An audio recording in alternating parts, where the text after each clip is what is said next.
Hi everyone, Harsh Bhagat this side. आज मैं आ गया हूं आपका फाउंडेशन स्ट्रॉन्ग करने के लिए। फाउंडेशन किससे स्ट्रॉन्ग होता है? आप इंग्लिश सीखने जाते हो तो आपको एबीसीडी सिखाई जाती है, तब आपको वर्ड्स बनाने आते हैं, देन उसके बाद सेंटेंसेस बनाने आते हैं। वैसे ही ट्रेडिंग करने जा रहे हो, एडवांस सीखने जा रहे हो, तो आपको बेसिक्स भी क्लियर होने चाहिए।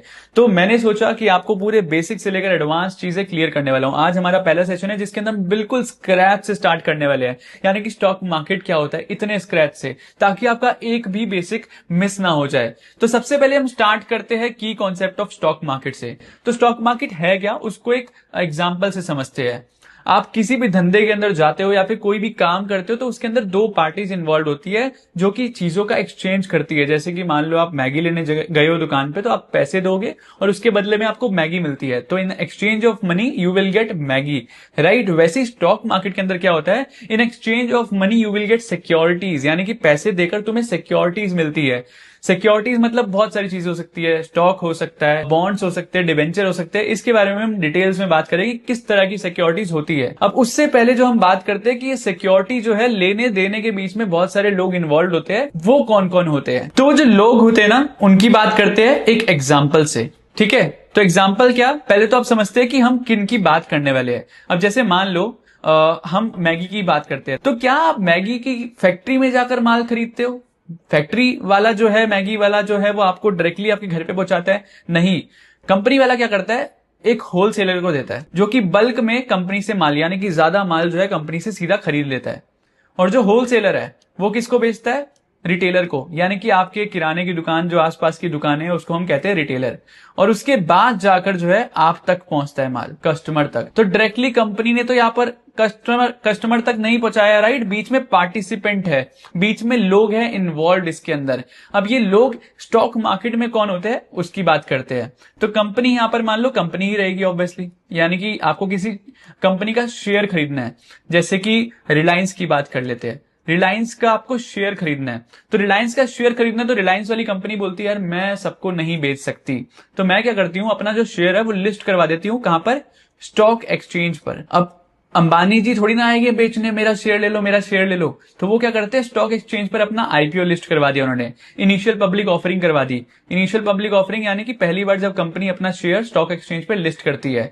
स्टॉक एक्सचेंज क्या हो गया? NSC, national stock exchange, BSc, Bombay stock exchange. ऐसे ही बहुत सारे स्टॉक एक्सचेंज है, लेकिन ये जो है जो फेमस स्टॉक एक्सचेंज है, ये दोनों जो है फेमस स्टॉक एक्सचेंज है। अब आपका क्वेश्चन ये भी होता है सर, क्वेश्चन कि एनएससी वाले शेयर ले या फिर बीएससी वाले ले। तो बेसिकली दोनों स्टॉक एक्सचेंज ही है, लेकिन देखा गया है कि एनएससी के अंदर वॉल्यूम ज्यादा रहती है, यानी कि ज्यादा लोग जो है वो इसमें ट्रेड करते हैं।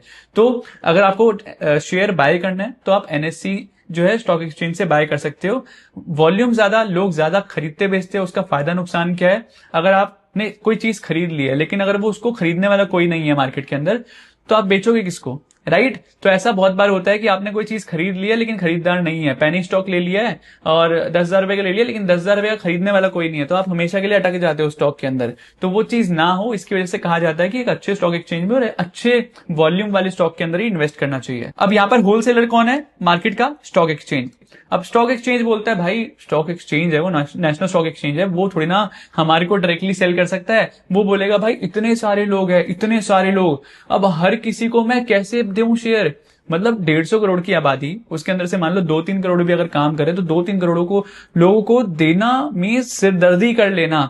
अब सिरदर्दी को खत्म करने के लिए बीच में रखा गया ब्रोकर, जो है स्टॉक मार्केट का रिटेलर, ठीक है। ब्रोकर कौन होता है? जैसे कि हमारा अपस्टॉक हो गया, अलाइज ब्लू हो गया, एंजल वन हो गया, पंच हो गया, ठीक है। ये हो गए ब्रोकर, जो कि स्टॉक एक्सचेंज को बोलते हैं डोंट वरी डोंट वरी, हम है ना, हम आपको देंगे, हम आपके शेयर्स बिकवाएंगे, ठीक है। वो बिकवाने के लिए हम किसको यूज करते हैं? हम ये प्लेटफॉर्म्स को यूज करते हैं जो कि होते हैं ब्रोकर। तो ब्रोकर जो है वो हमें माल बेचता है। लेकिन अब आपको आज पता चला कि माल बिकता कैसे है, खरीदता कौन है, क्या नहीं है, क्या है, क्योंकि हमारे को पता चला कि कंपनी कौन है, होलसेलर कौन है, रिटेलर कौन है और कस्टमर कौन है। कस्टमर है हम, मैं और आप, ठीक है। अब आपको समझ आया कि पूरा प्रोसेस मार्केट के अंदर होता क्या है। अब इसके बाद समझते हैं कि मार्केट में किस किस टाइप के इंस्ट्रूमेंट्स होते हैं। इंस्ट्रूमेंट जिसके अंदर हम खरीदते बेचते हैं, मार्केट में किस चीजों को खरीद बेच सकते हैं। तो सबसे पहले आ गया, मार्केट में बहुत सारे इंस्ट्रूमेंट होते हैं, ऑब्वियसली सिर्फ शेयर्स नहीं होते, उसके अलावा भी बहुत सारी चीज होती है। वो क्या होता है वो समझते हैं। इक्विटी शेयर्स हो गए। शेयर्स मतलब आपको पता है कि कंपनी का एक पार्ट जो होता है वो शेयर्स उसे कहते हैं। फिर बॉन्ड्स, एंड डिवेंचर्स हो गए। एक तरह से जब कंपनीज लोन देती है या फिर गवर्नमेंट जो है वो लोन मांगती है लोगों से, तो उसके रिटर्न में बॉन्ड्स देती है। यानी कि गवर्नमेंट ने बोला कि एक प्रोजेक्ट ला रही हूं मैं हाईवे का, और हमें पैसों की कमी हो रही है, आप हमारे अंदर इन्वेस्ट कीजिए, हम उसके बदले आपको बॉन्ड्स देंगे जिसपे आपको एक फिक्स रिटर्न मिलेगा। ठीक है, तो बॉन्ड्स वो हो गए जिसमें एक तरह से लोन हो गया, ये जो कंपनी को हम देते हैं, हम कंपनी को दे रहे हैं। ठीक है, बड़ी बात है ना। अब म्यूचुअल फंड क्या है? बेसिकली 5,500 से ज्यादा स्टॉक है। अब आप हर किसी स्टॉक को नहीं देख सकते और ना ही आपके पास इतना एक्सपीरियंस है। तो म्यूचुअल फंड के अंदर क्या होता है, एक बंदा बैठा होता है जो कि एक्सपीरियंस्ड होता है, जिसको पता है सारा मार्केट का ज्ञान। अब वो क्या करता है, आपकी जगह वो आपका पैसा इन्वेस्ट करता है मार्केट के अंदर। तो आपको पैसा देखना भी नहीं है, सिर्फ लगाना है और छोड़ देना है। वहां पर एक बंदा बैठा है जो आपको रिटर्न्स देगा खुद निकाल कर। आपको कोई मेहनत करने की जरूरत नहीं है, आपको सोचने की जरूरत नहीं है कौन सा शेयर अच्छा है, कौन सा शेयर बेकार है, कौन सा ऊपर जा रहा है, कौन सा नीचे जा रहा है। कोई पोर्टफोलियो बनाने की जरूरत नहीं है, एक बंदा आपकी वो निगरानी करेगा। उसके बाद एक्सचेंज ट्रेडेड फंड्स। ईटीएफ जो होता है वो म्यूचुअल फंड नहीं होता, एक तरह से शेयर ही मान लो आप, किसी चीज को ट्रैक करता है। जैसे कि निफ्टी है, अब निफ्टी के अंदर 25,000 की निफ्टी चल रही है, 26,000 की निफ्टी चल रही है। आप निफ्टी के अंदर डायरेक्टली जो है निफ्टी को बाय नहीं कर सकते हो, निफ्टी का फ्यूचर एंड ऑप्शन बाय कर सकते हो, बट डायरेक्टली निफ्टी को बाय नहीं कर सकते हो। तो उसकी जगह एक कॉन्सेप्ट आया ईटीएफ, इलेक्ट्रॉनिक ट्रेडेड फंड। अब वो क्या होता है, जो कि निफ्टी को ट्रैक करेगा, यानी कि निफ्टी ऊपर जाएगी तो ईटीएफ ऊपर जाएगा निफ्टी का, और निफ्टी नीचे जाएगी तो ईटीएफ नीचे जाएगा। तो बेसिकली जो निफ्टी को या फिर किसी भी एक एसेट क्लास को, जैसे गोल्ड हो गया, जैसे कोई और एसेट क्लास हो गया, आप डायरेक्टली उसके अंदर इन्वेस्ट कर सकते हो ईटीएफ के थ्रू। यानी कि ईटीएफ जो है वो ट्रैक करेगा, वो ऊपर जाएगा तो वो ऊपर जाएगा, नीचे जाएगा तो नीचे जाएगा। Real estate investment trust. अब इसके अंदर क्या होता है कि अब आपको इन्वेस्ट करना है। ठीक है, अब आपको इन्वेस्ट करना है, बट आपको स्टॉक मार्केट में इन्वेस्ट नहीं करना, आपको इन्वेस्ट करना है अपार्ट फ्रॉम स्टॉक मार्केट से बाहर।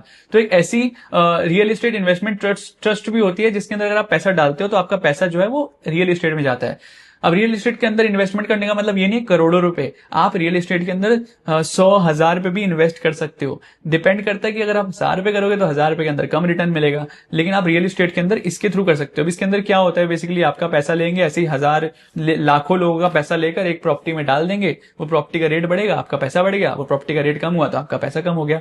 तो इस तरह से वो कलेक्शन कर पूल वाला मनी पूल कर फिर इन्वेस्ट करते हैं। कॉमोडिटीज हो गई, जैसे गोल्ड सिल्वर ये सब हो गया, क्रूड ऑयल हो गया, इंडिसेस निफ्टी बैंक निफ्टी हो गया, उसके अंदर आप ट्रेड कर सकते हो। फ्यूचर एंड ऑप्शन आपको पता है ऑलरेडी कि फ्यूचर एंड ऑप्शन वो वापस अगेन अंडरलाइंग एसेट पे चलता है, जैसे कि निफ्टी का फ्यूचर ले लिया तो वो निफ्टी का फ्यूचर ऑप्शन, ये सारी चीजें हम बात करेंगे आगे चलकर। बट अभी मैंने आपको सिखाया कि किस किस चीजों में हम काम कर सकते हैं। तो equity share, again equity share हमने डिस्कस कर लिया, बॉन्ड हमने डिस्कस कर लिया, म्यूचुअल फंड हमने डिस्कस कर लिया, ईटीएफ डिस्कस कर लिया, रियल एस्टेट इन्वेस्टमेंट डिस्कस कर लिया, इंडिसेस, फ्यूचर एंड ऑप्शन। तो फ्यूचर एंड ऑप्शन को और थोड़ा प्रोसाइजली जब हम डिस्कस कर ही रहे हैं तो अभी कर लेते हैं। अब इसके अंदर डिफरेंस क्या है, डिफरेंस है रिस्क का, डिफरेंस है कैपिटल यूटिलाइजेशन का। ठीक है, तो फ्यूचर एंड ऑप्शन हम दो पार्ट में डिवाइड करते हैं। तो फ्यूचर क्या हो गया, ऑप्शन क्या हो गया। फ्यूचर के अंदर जो है रिस्क जो है वो अनलिमिटेड है, ऑप्शन के अंदर लिमिटेड है। ठीक है, इसमें लेवरेज जो है वो कम है, लो लेवरेज, हाई लेवरेज, यानी कि आपको ये सस्ते में ज्यादा माल मिलता है, ऑप्शन के अंदर यहां पर महंगा मिलता है।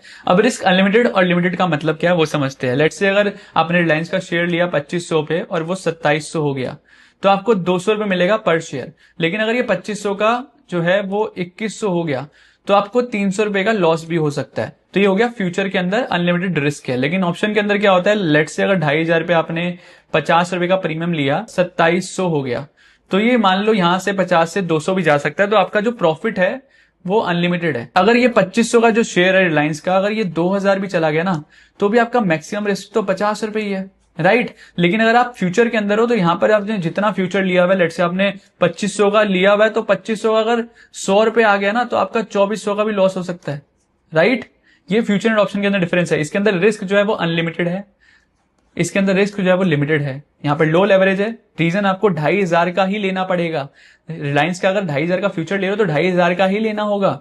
लेकिन यहां पर 2,500 का एक प्रीमियम पे एक छोटे अमाउंट में मिल जाता है ऑप्शन के अंदर, जो कि 50 रुपए, मात्र 50 रुपए का रिस्क रहता है।